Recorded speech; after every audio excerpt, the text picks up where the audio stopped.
Christ Triumphant, February 10th, Daily Devotional by Ellen G. White. Walk with God anywhere. Thou hast a few names, even in Sardis, which have not defiled their garments, and they shall walk with me in white, for they are worthy. Revelation chapter 3, verse 4.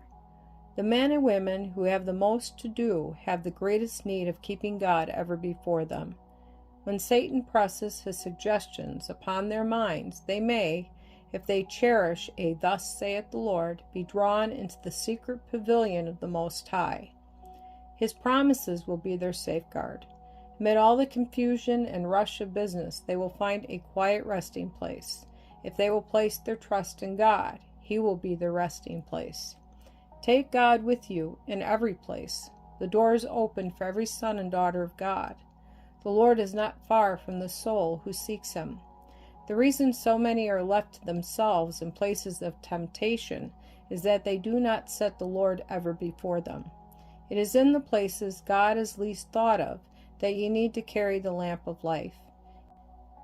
If God be left out of sight, if our faith and communion with Him are broken, the soul is in positive danger. Integrity will not be maintained. The Lord is our helper, our defense.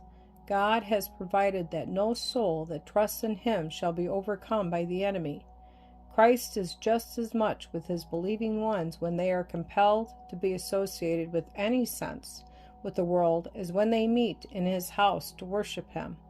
Think of these words: Thou hast a few names even in Sardis, which have not defiled their garments, and they shall walk with me in white, for they are worthy.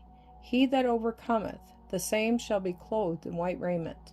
And I will not blot out his name out of the book of life, but I will confess his name before my Father and before his angels.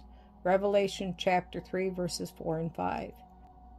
These words are given for the people while they are in connection with the world, subject to temptations and influences that are deceiving and deluding.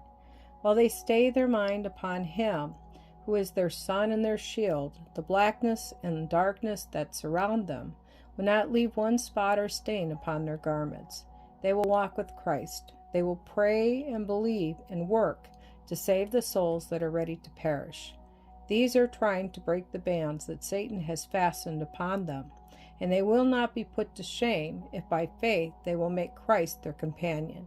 Temptations and deceptions will be constantly brought up by the great deceiver to spoil the work of the human agents. But if they trust God, if they are humble and meek and lowly of heart, keeping the way of the Lord, heaven will rejoice, for they will gain the victory.